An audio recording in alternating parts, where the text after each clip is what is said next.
करोतु कल्याणम् आरोग्यं धनसम्पदः लक्ष्मीः कौस्तुभपारिजातकसुरा धन्वन्तरिश्चन्द्रमा।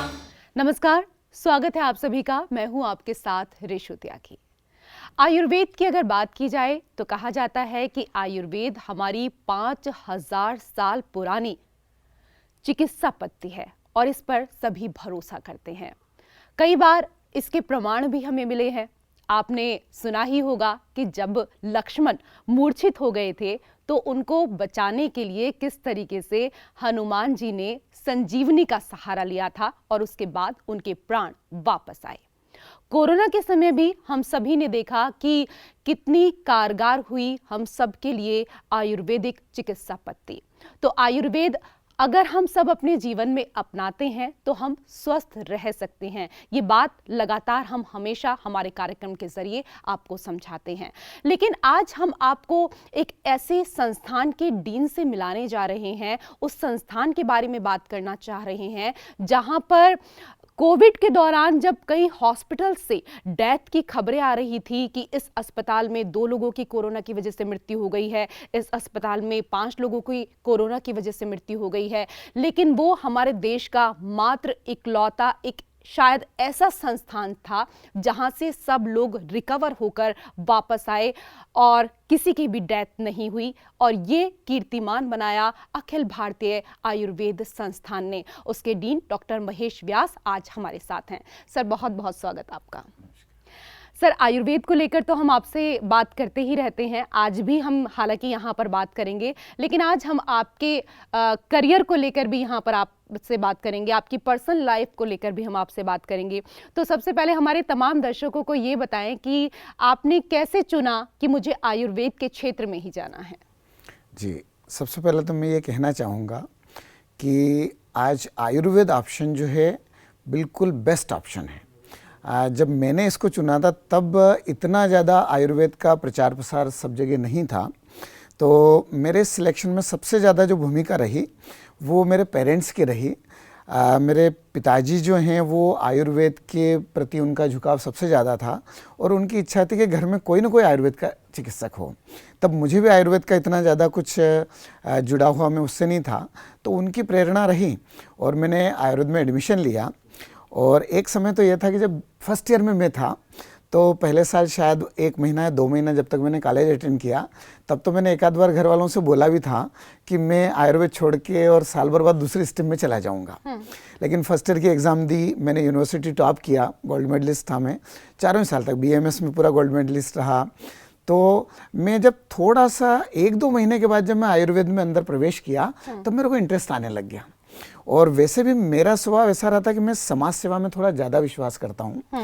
जैसा कि हमारी संस्कृति में कहा गया है कि न तो हम कामये राज्यम न स्वर्गम न पुनर्भवम कामये दुख तप्तानाम प्राणीनाम आर्तिनाशनम।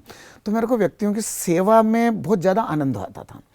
तो मुझे लगा कि नहीं, मेरे लिए जो मेरे घर वालों ने लाइन चुनी थी वो बिल्कुल ठीक थी।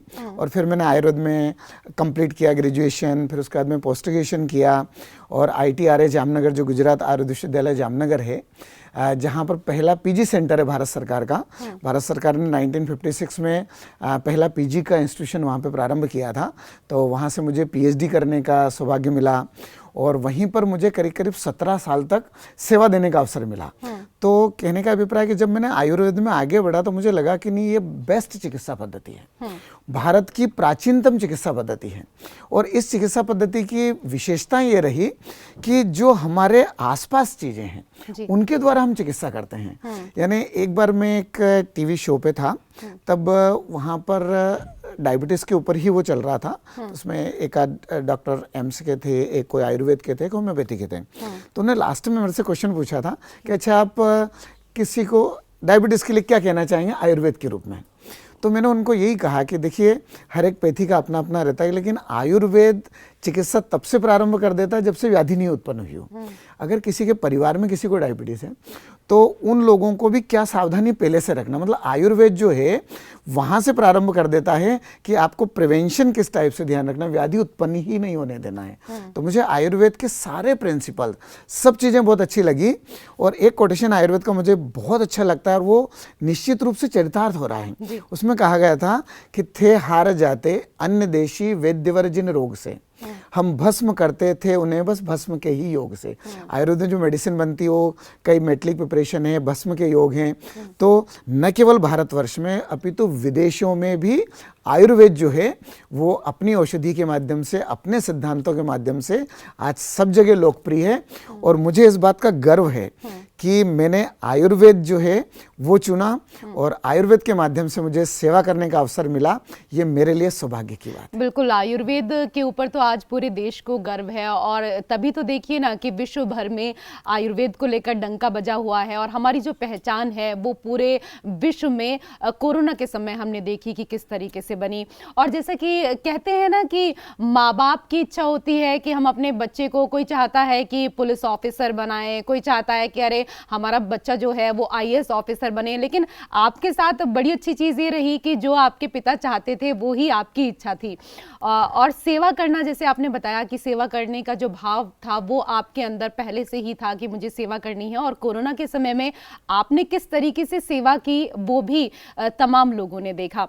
एक चीज़ सर ये भी बताएं कि जब आप पढ़ाई कर रहे थे तब से लेकर और अब तक आयुर्वेद को किस नज़रिए से बदलते हुए आपने देखा है, क्योंकि आज के समय में तो बहुत डिमांड हो गई है आयुर्वेद की। जी बिल्कुल, अगर देखा जाए तो पिछले करीब 20-25 साल का, क्योंकि 25 साल तो मुझे करीब करीब इसमें आयुर्वेद फील्ड में सर्विस के रूप में हो गया और 10 साल अगर अध्ययन का देखें तो करीब 35 साल का अगर मैं बताऊं तो उस समय आयुर्वेद में न तो ज़्यादा व्यक्ति चिकित्सा के लिए आते थे और आयुर्वेदिक चिकित्सालय और आयुर्वेदिक जो इंस्टीट्यूशन कॉलेजेस हैं वहाँ पर भी उतनी सुविधाएं नहीं थी। लेकिन आज अगर देखा जाए तो पूरे भारतवर्ष में इतने आयुर्वेद संस्थान हैं, इतने अच्छे अच्छे आयुर्वेद संस्थान हैं, चाहे ITRA जामनगर है, NIA national institute of Ayurveda Jaipur है, बनारस हिंदू यूनिवर्सिटी जो आयुर्वेद का एक मुख्य संस्थान है वहाँ पर BHU, और उसके साथ में अखिल भारतीय आयुर्वेद संस्थान नई दिल्ली है। तो अभी अगर देखा जाए तो चिकित्सा के लिए, अनुसंधान के लिए और शिक्षा के लिए, इन तीनों ही क्षेत्र में आयुर्वेद में काफ़ी प्रगति हुई है। और उसका ही कारण है कि अनुसंधान के प्रमाण हमारे पास उपलब्ध हैं। इसलिए आज शिक्षित वर्ग, जो व्यक्ति ये जानता है हर एक चीज़ का, वो देखता है एविडेंस, तो जो एविडेंस को मुख्य मानते थे वो भी आज एक्सेप्ट करने लगे हैं कि निश्चित रूप से आयुर्वेद जो है, आयुर्वेद चिकित्सा एविडेंस बेस्ड है। इवन अगर हम देखें तो प्राचीन काल में भी बड़े अनुसंधान थे और अनुसंधान के आधार पर ही हर एक व्याधि को, उनकी चिकित्सा को, आहार को, विहार को, इन सब को वर्णित किया गया है। मैंने अगर देखा जाए तो आज से 5000 वर्ष पूर्व, 4000 वर्ष पूर्व अगर उन्हें कोई व्याधि का नाम बताया, उसके लिए जो डाइट बताई वो आज भी उतनी ही कारगर है। अभी एक सेमिनार हुआ था डाइट एंड लाइफस्टाइल के ऊपर, न्यूट्रिशन के ऊपर, केवल डाइट से हम कैसे चिकित्सा करें। अच्छा। तो एक एलोपैथिक चिकित्सक आए थे और उन्होंने अपना प्रेजेंटेशन किया था और उसमें मैक्सिमम कोटेशन उन्होंने चरक के दिए थे। उन्होंने बोला कि हम ज़्यादातर देखते हैं तो जैसे फैट है, कार्बोहाइड्रेट है, प्रोटीन है, मिनरल्स हैं, विटामिन्स हैं, ये डाइट में होना चाहिए। और जब हम इन चीज़ों को जानते भी नहीं था कि विटामिन्स क्या होते हैं, फैट क्या है या मिनरल्स क्या है, चरक संहिता में आज से 5000 वर्ष पूर्व जब आइडियल डाइट बताई, बोले डेली हमको क्या लेना चाहिए, उसमें उन्होंने जो 5-6 चीज़ें बताई थी उनमें यही है। उन्हें कोटेशन बताया था, षष्टिका शाली मुदगांश्च सेंधव आमल के यवान अंतरिक्षम पय सर्पी जांगल्यम मधुचाभ्यसेत। सबसे पहले उन्होंने बताया षष्ठी शाली चावल जो रिच सोर्स ऑफ कार्बोहाइड्रेट है। उसके बाद में उन्होंने मूंग की दाल, जिसको अपन कह सकते हैं कि प्रोटीन, आज बोलते हैं प्रोटीन के लिए कि आप मूंग की दाल लीजिए। सेंधव नमक, इसको अपन मिनरल्स के रूप में बोल सकते हैं, साल्ट के रूप में बता सकते हैं। आमल की, मतलब हमारे यहाँ कहा जाता है कि आंवले का प्रयोग हमको करते रहना चाहिए। वो विटामिन सी है, आई के लिए बहुत अच्छा है, तो विटामिन का सोर्स है। शहद को बताएगा, उसमें कई प्रकार के मिनरल्स और विटामिन है। और घृत, घी का प्रयोग। तो जो बातें आज मॉडर्न साइंस बता रहा है कि हमारी डाइट में ये चीज़ें होना चाहिए। आयुर्वेद आज से 5,000 साल पहले बोलता था कि हमारी डाइट में सब चीज़ें होना चाहिए। तो कहने का चाहिए कि आयुर्वेद भी पूरा साइंटिफिक साइंस है, और आज उसको एज इट इज़ हम एक्सेप्ट अगर करें तो हम अपने आप को निश्चित रूप से प्रगतिशील मानेंगे, वैज्ञानिक युग में मानेंगे। बिल्कुल सही आपने कहा। और एलोपैथी को लेकर आपने बात की, तो तमाम दवाएं जो हैं उनका तो हम इस्तेमाल करते हैं। सिर दर्द हो गया तो तुरंत दवाई खा ली, बुखार हो गया तो तुरंत दवाई खा ली, लेकिन बहुत सारी चीज़ें ऐसी हैं जिनकी दवाई भी नहीं है। जैसे हम बात करें डिप्रेशन को लेकर तो उसकी कोई दवाई नहीं है, और बहुत सारी ऐसी चीज़ें भी हैं कि जो जड़ से खत्म नहीं हो सकती हैं एलोपैथी में, लेकिन आयुर्वेद में ऐसी बीमारियों को जड़ से समाप्त किया जाता है। जी देखिए, आयुर्वेद का जो प्रिंसिपल है वही फर्स्ट क्या है कि विदाउट मेडिसिन पहले व्यक्ति को ठीक रखना। मेडिसिन तो उन्हें बाद में बता रहा है कि आयुर्वेद का प्रयोजन मैंने मेन एम जो है ना, स्वस्थ से स्वास्थ्य रक्षण, मतलब स्वस्थ व्यक्ति हमेशा स्वस्थ बना रहे। उसके लिए हमको क्या करना है, तो दिनचर्या है, ऋतुचर्या है, रात्रिचर्या है, स्वस्थ व्रत है, सदव्रत है, diet, lifestyle, code of conduct, ये सब बता रखे हैं। और अगर व्यक्ति उनका पालन नहीं करता है, तब अगर कोई व्याधि हो जाती है, तब जाके चिकित्सा करना है। मैंने आयुर्वेद का मुख्य उद्देश्य चिकित्सा करना मेन नहीं है, व्यक्ति को बीमार ही नहीं होने देना है। एक बार हमारे सेक्रेटरी साहब जब एक संस्थान में अपना उद्बोधन दे रहे थे, तो वो कह रहे थे कि अगर 5 साल का डाटा देखा जाए कि हॉस्पिटल में पिछले साल जो पेशेंट आए थे नेक्स्ट ईयर और बढ़ गए, उसके बाद और बढ़ गए, तो बोले मैं इसको इतना ज़्यादा अच्छा नहीं मानता हूँ। मैं तो उसको अच्छा मानता हूँ कि आपके हॉस्पिटल के कारण इस आसपास के एरिया में स्वस्थ रहने वालों की संख्या कितनी बड़ी है। मैंने ज़्यादा अगर स्वस्थ वालों का रेशो बढ़ा है तो आपका कहीं ना कहीं कंट्रीब्यूशन ज़्यादा अच्छा है, अदरवाइज आप केवल पेशेंट आ रहे उसका ट्रीटमेंट कर रहे हैं। तो आयुर्वेद का मुख्य उद्देश्य व्यक्ति को स्वस्थ रखना। तो आयुर्वेद पहले उन चीज़ों को बताता है। आयुर्वेद में तो यहाँ तक कहा है कि शक्यते अपि अन्न मात्रेण नरक कर्तुम निरामय, मैंने व्यक्ति को हम स्वस्थ रख सकते हैं अगर डाइट और लाइफ स्टाइल के नियम बता दें। और हमारे इसमें नियम बता रखा है, 2 चीज़ों का केवल व्यक्ति ध्यान रख ले तो आधे से ज़्यादा स्वास्थ्य तो वैसे ही हो जाता है। और उसमें कहा गया रात्रौ जागरणम रुक्षम स्निग्धम स्वप्नम दिवा, मैंने रात को ज़्यादा देर तक जगना नहीं, मैंने समय पर सोना और सुबह समय पर उठ जाना। अब आज हम थोड़ा सा हमारी लाइफ स्टाइल हमने चेंज कर ली, रात को 12-1-2 बजे तक हम जगते रहते हैं, सुबह 8-9 बजे तक उठते हैं, तो वातिक और कफज विकार उनको होंगे ही होंगे। तो सिर्फ इतना मॉडिफिकेशन हम कर लें कि रात को समय पर सोएं, सुबह जल्दी उठ जाएं, तो व्यक्ति स्वस्थ रहेगा। तो ऐसे आयुर्वेद में कई नियम बता रखे हैं, अगर उन नियमों का पालन कर लें तो हो सकता है कि व्यक्ति अस्वस्थ होगा ही नहीं। ठीक है, ये तो यहाँ पर बात हुई स्वास्थ्य को लेकर कि किस तरीके से हम निरोग रह सकते हैं, लेकिन जो बच्चे करियर बनाना चाहते हैं आयुर्वेद में, उनके लिए क्या कुछ ऑप्शन है, ये भी आपसे जानना चाहेंगे। क्योंकि अखिल भारतीय आयुर्वेद संस्थान 2017 में पूरी तरीके से बनकर तैयार हो गया था और उसके बाद इसने कई कीर्तिमान गढ़े हैं, रिसर्च भी लगातार वहाँ पर जारी है। तो क्या कुछ रिसर्च इस दौरान किए गए हैं, शोध किए गए हैं, और बच्चों के लिए क्या कुछ कहना चाहेंगे जो इसमें करियर बनाना चाहते हैं? एक तो करियर के लिए सबसे पहले मैं कहना चाहूँगा कि जो भी व्यक्ति आयुर्वेद में आना चाहते हैं उनके लिए गोल्डन अपॉर्चुनिटी है। अभी अहमदाबाद में जो इंटरनेशनल कॉन्फ्रेंस हुई थी उसमें माननीय प्रधानमंत्री जी ने कहा था कि अभी हमारा आज़ादी का अमृत काल चल रहा है, माने 75 वर्ष हुए आज़ाद हुए। अब ये 2022 से 2047 तक ये जो 25 वर्ष है ये आयुर्वेद का अमृत काल है। माने भारत सरकार भी आयुर्वेद के लिए बहुत कदम उठा रही है। हाँ, आयुष मंत्रालय और इस बार तो वैसे आयुर्वेद के लिए हम आयुष मंत्रालय के द्वारा कुछ न कुछ करते हैं। हाँ। इस बार आयुर्वेद का जो आयुर्वेद डे सेलिब्रेट किया गया वो दीपावली से 2 दिन पहले धन्वंतरी जयंती के दिन। हाँ। तो उसको 1 मंथ बिफोर से। हाँ। और करीब 23 मंत्रालय उसमें वो थे और उन मंत्रालयों ने सबने आयुर्वेद के कुछ न कुछ कार्यक्रम किए। उसमें भारत सरकार ने, आयुष मंत्रालय ने मुख्य भूमिका निभाई। हाँ। तो कहने का अभिप्राय है कि न केवल आयुष मंत्रालय, केवल चिकित्सा मंत्रालय ही नहीं, भारत सरकार के बाकी मंत्रालय भी आयुर्वेद को आगे बढ़ाने में काफ़ी प्रयासरत हैं। तो हर एक स्टूडेंट को जो भी चिकित्सा में अगर अपना इंटरेस्ट रखते हैं तो फर्स्ट चॉइस आयुर्वेद को दें। आयुर्वेद न केवल भारत में है अपितु विदेशों में भी कई देशों में भारत सरकार के माध्यम से आयुष चेयर इस्टेब्लिश की गई है। अलग अलग कंट्री के साथ में MOU साइन है, मैंने वहाँ पर आयुर्वेद प्रारंभ हो रहा है। तो आयुर्वेद न केवल भारत में, पूरा ग्लोबल ग्लोबल, मैंने इसका ही द लिमिट। आप आयुर्वेद के क्षेत्र में बिल्कुल जा सकते हैं और उनका बिल्कुल गोल्डन पीरियड है, उज्जवल भविष्य जी। हर दिन हर घर आयुर्वेद, ये बिल्कुल इसकी तो बात यहाँ पर की जाती है। जैसे कि मैंने कार्यक्रम की शुरुआत में ही इस दौरान यहाँ पर कहा था सर कि देश का ये पहला, वैसे तो अखिल भारतीय आयुर्वेद संस्थान जो है वो इकलौता है जिसकी शुरुआत 2017 में की गई, लेकिन अब लगातार सरकार जो है इस पर ध्यान दे रही है और कई और ऐसे ही अखिल भारतीय आयुर्वेद संस्थान के निर्माण कार्य चल रहे हैं। तो कहाँ कहाँ पर निर्माण कार्य पूरा हो चुका है और कहाँ पर नए एम्स बन रहे हैं? जी, 2017 में माननीय प्रधानमंत्री जी ने अखिल भारतीय आयुर्वेद संस्थान नई दिल्ली का लोकार्पण किया था। जी। मतलब कहने का अभिप्राय है कि 2017 से 2022 तक केवल 5 साल की यात्रा अगर देखें तो हमने 20 पेशेंट से ओपीडी प्रारंभ की थी। आज अगर आंकड़ा देखें तो 15 लाख से अधिक हो चुके हैं। माने लोगों में आयुर्वेद के प्रति रुझान बढ़ा है और व्यक्ति एक बार तो आ सकता है, अगर उसको परिणाम नहीं मिलेगा तो दूसरी बार नहीं आता है। और निरंतर अगर ये संख्या बढ़ रही है तो जो व्यक्ति यहाँ आ रहा है उसको अच्छे परिणाम मिल रहे हैं। यानी आयुर्वेद के माध्यम से चिकित्सा में अच्छे परिणाम प्राप्त हो रहे हैं। तो ये जो एम्स भारत सरकार ने प्रारंभ किया है निश्चित रूप से एक बहुत अच्छा कदम है।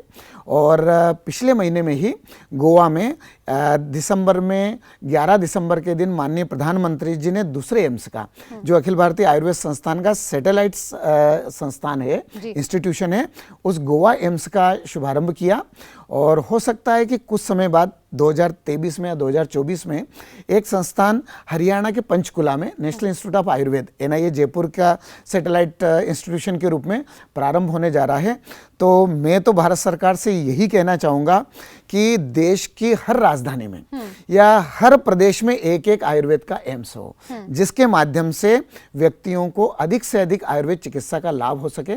और एम्स की विशेषता यह है कि यहाँ पर हर व्याधि की चिकित्सा उपलब्ध है। बिल्कुल, लोग स्वस्थ भी रह सकेंगे और इसके साथ ही बच्चों के लिए रोजगार की जो अपार संभावनाएं हैं वो भी खुल सकेंगी। बिल्कुल।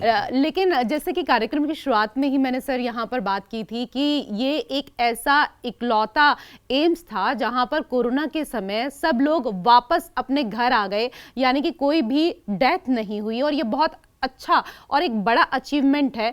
तो इसको आप किस तरीके से देखते हैं और कितनी मेहनत इस दौरान डॉक्टर्स की रही? जी बिल्कुल, अगर कहा जाए तो हमारे चिकित्सकों ने, लॉकडाउन रहा और कई ऑफिस जो बिल्कुल बंद रहे, और हमारे चिकित्सकों ने एक दिन भी छुट्टी नहीं, मतलब संडे भी सब लोग आए हैं। और पूरी टीम, कोरोना का जो हमारा सेंटर बना हुआ था तो उसमें पूरी करीब 25 लोगों की टीम रहती थी।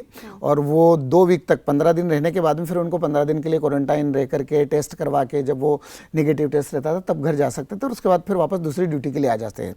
तो कहने का अभिप्राय पहले तो यह कि सब लोगों ने बड़े ही अच्छे से अपनी ड्यूटी दी। दूसरी बात, जैसे कि आपने जो कही कि वहाँ जो व्यक्ति एडमिट हुआ, देखिए जहाँ तक व्यक्ति केवल कोरोना टेस्ट पॉजिटिव आता है तो वो चाहता है कि मैं घर पे रह के कुछ ना कुछ कर लूँ, लेकिन उसको जब लगने लग जाता है कि थोड़ा सा तबीयत ठीक नहीं लग रही है तब वो घबराता है, तब हॉस्पिटल में एडमिट होता है।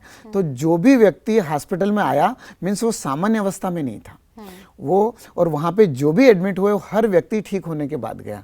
हमने देखा उस समय कि पूरा वार्ड कंप्लीट भरे हुए थे, हॉस्पिटल में बिल्कुल जगह नहीं थी, और जो व्यक्ति एडमिट होते थे उनके घर वालों के टेलीफोन आते थे और वो यही कहते थे कि ये ठीक होकर घर तो पहुँच जाएंगे। मतलब व्यक्ति को ये लगता था कि कोरोना पॉजिटिव हो गया, मैं हॉस्पिटल में एडमिट हो गया तो लगता नहीं कि वापस आऊँगा।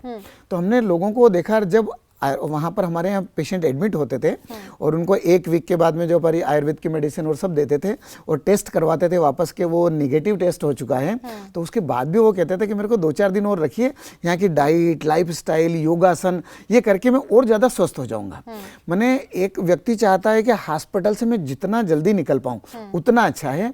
और आयुर्वेद चिकित्सालय का माहौल इतना अच्छा था कि अधिकतम व्यक्तियों ने, जब भी हम कहते थे कि नहीं आज आपको डिस्चार्ज करना है, वो बोलते 1 वीक और हमको यहाँ रहने दीजिए। मैंने चिकित्सा परिसर ही पूरा, हम उनको योगा करवाते थे, मेडिटेशन करवाते थे, औषधि आयुर्वेद की वो देते थे। हमारे यहाँ सुबह के टाइम पे हम जो एक धूम का प्रयोग करते थे, जैसे सर्षपारिष्ट पत्रावम, सरसों है, नीम के पत्ते हैं, उनके द्वारा धूम फ्यूमिगेशन जिसको कह सकते हैं, क्योंकि उसका एंटीबैक्टीरियल इफेक्ट था। तो पूरे परिसर को, मतलब केवल कोविड के जो पेशेंट एडमिट है हम उनका ध्यान नहीं रखते थे, आसपास जो है वो सब स्वस्थ रहें इसका भी पूरा ध्यान रखते थे।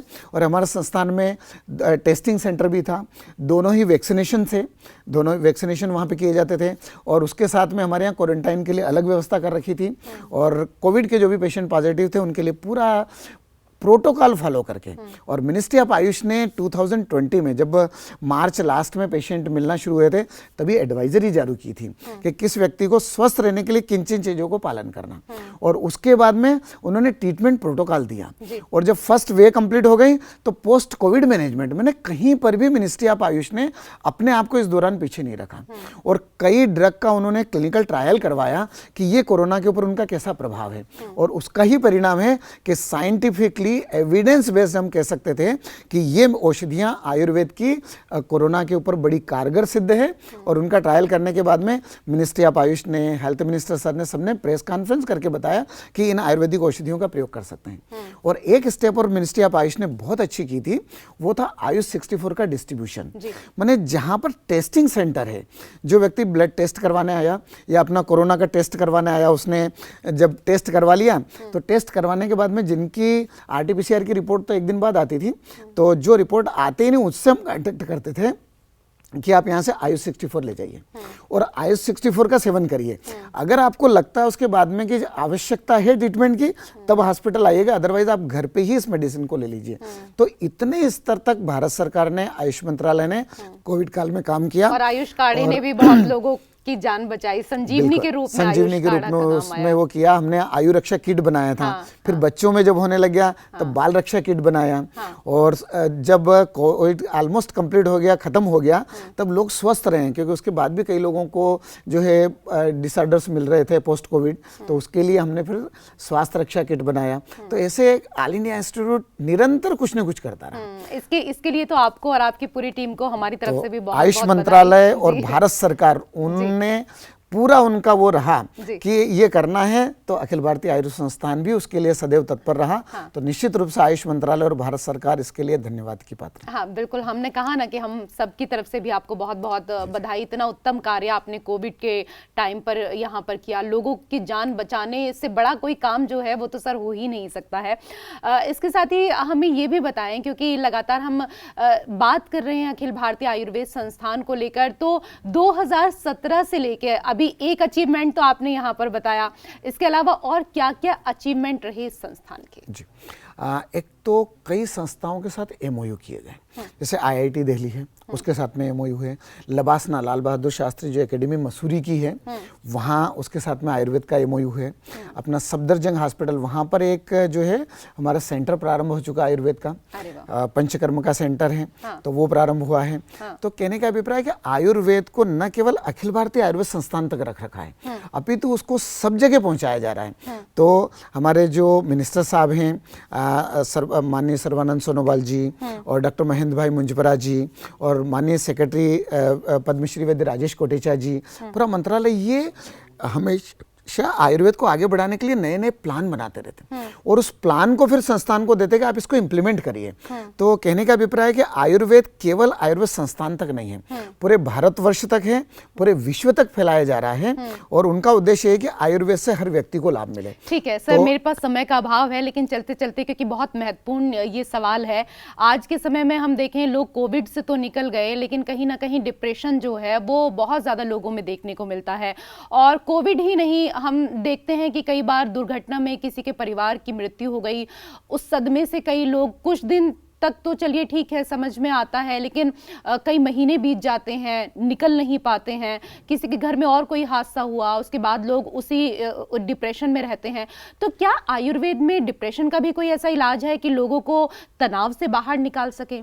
चलते चलते देखिए, हमने अखिल भारतीय आयुर्वेद संस्थान में एक मानस रोग की स्पेशल ओपीडी है, और हम ये कहते हैं कि जिनको भी थोड़ा सा डिप्रेशन है, कोरोना काल में परिवार में अगर कुछ हो गया या कई अलग अलग कारण रहते हैं, तो उसके लिए हमने चिकित्सा भी, ध्यान भी, मेडिटेशन भी, उस सब की व्यवस्था वहाँ कर रखी है।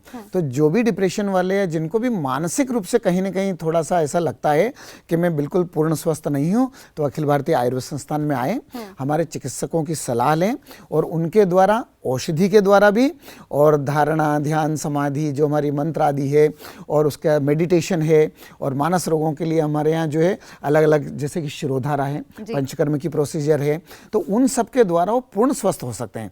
इसलिए जिनको भी थोड़ा बहुत भी डिप्रेशन है वो निश्चित रूप से केवल घर में नहीं बैठे रहें, घर से बाहर आएँ, चिकित्सालय में आएँ, और चिकित्सकों के परामर्श के अनुसार अगर वो औषधि लें तो थोड़े ही दिन में पूर्णतया स्वस्थ हो जाएंगे। जी, बहुत बहुत शुक्रिया। तमाम आपने इतनी अच्छी जानकारी हमारे तमाम दर्शकों को दी, और कहते हैं ना कि इससे बड़ी तो कोई चीज़ हो ही नहीं सकती लोगों के जीवन को सुधारने के लिए, लोगों के जीवन को बचाने के लिए। और अखिल भारतीय आयुर्वेद संस्थान लगातार इसी पर काम कर रहा है कि लोग किस तरीके से स्वस्थ रह सकते हैं, निरोगी रह सकते हैं। बहुत बहुत शुक्रिया डॉक्टर महेश व्यास। नमस्कार।